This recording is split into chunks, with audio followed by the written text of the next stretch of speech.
আসসালামু আলাইকুম সম্মানিত দর্শক। আশা করি দেশের বর্তমানে পরিস্থিতিতে আপনারা সবাই ভালো আছেন।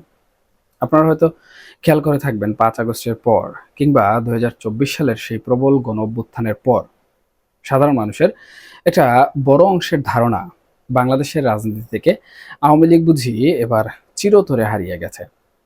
দৃশ্যত হয়তো বিষয়টা তেমনই মনে হয়।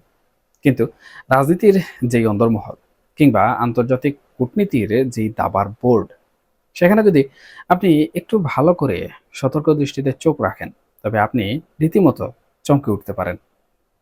দর্শক, এই যে আমাদের বঙ্গোপসাগরের উত্তাল নীল জলরাশি, আর সেখানে হঠাৎ করে ভিনদেশি সামরিক শক্তির যে আনাগোনা শুরু হয়েছে, এসবের সাথে যদি আমি বলি বাংলাদেশের মাটিতে পতিত সেই আওয়ামী লীগের এক নাটকীয় প্রত্যাবর্তনের সরাসরি এবং গভীর সম্পর্ক রয়েছে, তবে হয়তো অনেকেই ভ্রু কুঁচকাবেন। কিন্তু আজ আমরা এমন কিছু তথ্য, ঐতিহাসিক প্রেক্ষাপট এবং সমীকরণের পাতা উল্টাবো, যা দেখলে আপনার মনে হবে রাজনীতির মাঠে আসলে কোনো কিছুই শেষ হয়ে যায় না। সবকিছুই কেবল নতুন কোনো মোড়কে কিংবা নতুন কোনো সমীকরণে শুরু হওয়ার অপেক্ষা থাকে। দর্শক, খুবই ইন্টারেস্টিং একটা ব্যাপার দিয়ে শুরু করি। সম্প্রতি একটি খবর খুব চাউর হয়েছে এবং আন্তর্জাতিক মহলে এই খবরটি রীতিমতো ব্যাপক সুরগুলো ফেলে দিয়েছে। আপনারা হয়তো অনেকেই জানেন, চীন থেকে পাকিস্তান অত্যাধুনিক একটি সাবমেরিন কিনেছে, যার নাম রাখা হয়েছে হাঙর। ২০২৬ সালের এই সময়ে এসে করাচি বন্দরে সেই সাবমেরিনের উপস্থিতি এবং তাদের নৌবাহিনীর শীর্ষ কর্তাদের বঙ্গোপসাগরে আবারও ফিরে আসার যে হুঙ্কার, সেটা কিন্তু নিছক কোনো ফাঁকা ভুলই নয় দর্শক। এই হাঙর নামটার ভেতরেই কিন্তু লুকিয়ে আছে এক বিশাল মনস্তাত্ত্বিক খেলা এবং এক চরম ঐতিহাসিক বার্তাও। দর্শক, ইতিহাসের দিকে যদি আমরা একটু ভালো করে তাকাই, ১৯৭১ সালের কথা একটু স্মরণ করুন।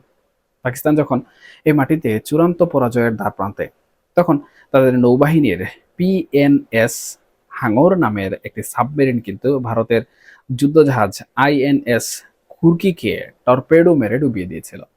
স্বাধীন ভারতের ইতিহাসে যুদ্ধের ময়দানে যুদ্ধজাহাজ ডুবে যাওয়ার সেটাই ছিল প্রথম ঘটনা।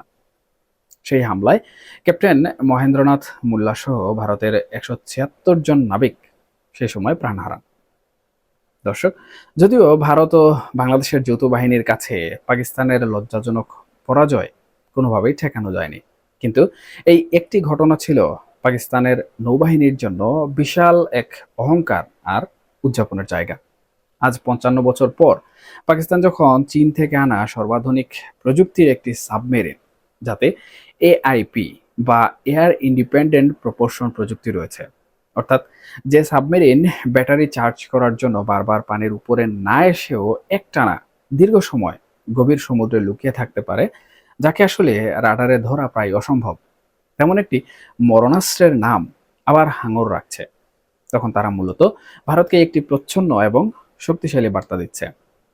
তারা আসলে বোঝাতে চাইছে, আমরা আবারও ফিরে আসছি আমাদের হারানো সেই আধিপত্য পুনরুদ্ধার করতে। কিন্তু সুপ্রিয় দর্শক, তারা কোথায় আসছে? তারা আসতে চাইছে বঙ্গোপসাগরে। আর এই বঙ্গোপসাগরে আসার সাহস তারা কোথা থেকে পাচ্ছে? এখানেই আসে আমাদের বাংলাদেশের প্রসঙ্গ। ২০২৪ সালে শেখ হাসিনা সরকারের পতনের পর থেকে ঢাকা আর ইসলামাবাদের দীর্ঘদিনের যে বরফ জমাট একটা সম্পর্ক ছিল, তা অবিশ্বাস্য দ্রুততায় গলতে শুরু করে। আর এখন বাংলাদেশের বর্তমান যে বিএনপি সরকার রাষ্ট্র ক্ষমতায় অধিষ্ঠিত আছে, তাদের সময়ে এই সম্পর্ক যেন এক নতুন মাত্রা পেয়েছে কিংবা বলা চলে নতুন রূপ পেয়েছে। দশকের পর দশক যে সমুদ্রপথে দুই দেশের মাঝে কোনো সরাসরি বাণিজ্য ছিল না, সেটা চালু হয়েছে। চট্টগ্রাম বন্দরে ৪ দিনের শুভেচ্ছা সফরে এসে নোঙর করেছে পাকিস্তানি যুদ্ধজাহাজ পিএনএস সাইফ, যা কিনা বাংলাদেশের স্বাধীনতার পর এক অভাবনীয় ঘটনা। ঢাকা করাচি সরাসরি ফ্লাইট, সাংস্কৃতিক আদান প্রদান, এমনকি প্রতিরক্ষা চুক্তি বা সামরিক মহড়ার যে গুঞ্জন শোনা যাচ্ছে, সব মিলিয়ে পাকিস্তান যেন এই অঞ্চলে তাদের পুরনো যে আধিপত্য, সেই আধিপত্য ফিরে পেতে একেবারেই কিন্তু মরিয়া হয়ে উঠেছে। আর ঠিক এই জায়গাতেই সবচেয়ে বড় বিপত্তিতে পড়েছে আমাদের প্রতিবেশী রাষ্ট্র ভারত। আপনি যদি ভারতের মনস্তত্ত্ব বুঝেন, যদি তাদের রাষ্ট্রীয় পলিসি অ্যানালাইসিস করেন, তবে দেখবেন ভারত পৃথিবীর আর সবকিছুর আগে তাদের নিজস্ব জাতীয় নিরাপত্তাকে সর্বোচ্চ অগ্রাধিকার দেয়। ভৌগোলিক দিক থেকে বঙ্গোপসাগরকে ভারত সবসময় তাদের নিজেদের স্ট্র্যাটেজিক ফ্রন্টিয়ার্ড কিংবা বলা চলে বাড়ির সদর দরজা হিসাবেই কিন্তু মনে করে থাকে। এখানেই তাদের স্টার্ন নেভাল কমান্ড, বিশাখাপট্টনমের সদর দপ্তর এবং আন্দামান ও নিকোবর দ্বীপপুঞ্জের কাছাকাছি তাদের একচ্ছত্র সামরিক আধিপত্য। এখন আন্তর্জাতিক আইন অনুযায়ী যে কোনো দেশের এক্সক্লুসিভ ইকোনমিক জোনের বাইরে আন্তর্জাতিক জলসীমা ব্যবহার করে পাকিস্তান যদি এই বঙ্গোপসাগরে সাবমেরিন নিয়ে নিয়মিত টহল দিতে শুরু করে, তবে আইনত তাদের হয়তো বাধা দেওয়া যাবে না বা যায় না। কিন্তু ভারতের জন্য এটি হবে চরম এক স্নায়ুচাপের কারণ। কারণ এই রুট দিয়েই তাদের সিংহভাগ বাণিজ্য আর জ্বালানি পরিবহন হয়। এতকাল যে সাগরে পাকিস্তানের কোনো অস্তিত্বই ছিল না, সেখানে তাদের এই উপস্থিতি ভারতকে সরাসরি এক মনস্তাত্ত্বিক যুদ্ধের মুখোমুখি কিন্তু দাঁড় করিয়ে দিয়েছে। এর সাথে কিন্তু যুক্ত হয়েছে ভারতের অত্যন্ত সংবেদনশীল অভ্যন্তরীণ ভূ রাজনৈতিক শঙ্কা। আপনারা জানেন, ভারতের সেভেন সিস্টার্স বা উত্তর পূর্বাঞ্চলীয় রাজ্যগুলোকে নিয়ে তারা এমনিতেই কিন্তু এক ধরনের বিচ্ছিন্নতাবাদী হুমকিতে থাকে। বাংলাদেশের পরিবর্তিত রাজনৈতিক প্রেক্ষাপটে তাদের সেই সংখ্যা এখন কিন্তু বহুগুণে বেড়েছে। আমাদের সীমান্তগুলোতে এখন যে উত্তেজনা, যে অস্থিতিশীলতা আর টানাপোড়েন আমরা দেখতে পাচ্ছি, তা কিন্তু এই জাতীয় নিরাপত্তার উদ্বেগেরই একটা সরাসরি বহিঃপ্রকাশ। তাদের ধারণা, বাংলাদেশ যদি তাদের বলয়ের বাইরে চলে যায়, তবে সেভেন সিস্টার্সকে আলাদা করার যে থ্রেট তারা দীর্ঘদিন ধরে পেয়ে আসছে, তা বাস্তবে রূপ নিতে খুব একটা সময় লাগবে না। এমনকি এই উত্তেজনার পারদ এতটা চরমে পৌঁছেছে যে বাংলাদেশের ভেতরেও কিন্তু নানা ধরনের আড়িপাতার খবর বা গুজব রীতিমতো বাতাসে ভাসছে। অনেকেই কিন্তু কানাকানি করছেন যে ভারত নাকি নিজেদের নিরাপত্তার অজুহাতে বাংলাদেশের রংপুর দখল করে নেবে, কিংবা চিকেন স্নেক করিডোরের নিরাপত্তা নিশ্চিত করতে আগ্রাসী কোনো পদক্ষেপ নেবে। এখন একটা যৌক্তিক প্রশ্ন কিন্তু আসতেই পারে, এটা কি আসলেই সম্ভব? বাংলাদেশ একটি স্বাধীন এবং সার্বভৌম রাষ্ট্র। আন্তর্জাতিক আইন, জাতিসংঘ এবং বর্তমান বিশ্ব ব্যবস্থার এই যুগে চাইলেই কি কোনো দেশ অন্য একটি স্বাধীন দেশের মানচিত্রের কোনো অংশ এভাবে গায়ের জুড়ে কেড়ে নিতে পারে? এর সহজ উত্তর হচ্ছে না। এটা আসলে এত সহজ নয়, বরং বলা যায় প্রায় অসম্ভব। কিন্তু এই যে গুজবগুলো ছড়ানো হচ্ছে, এগুলো মূলত এক ধরনের সাইকোলজিক্যাল ওয়ারফেয়ার। ভারত এই চাপটা সৃষ্টি করে রাখতে চায়। আর এই বহুমুখী মনস্তাত্ত্বিক যুদ্ধের সবচেয়ে বড়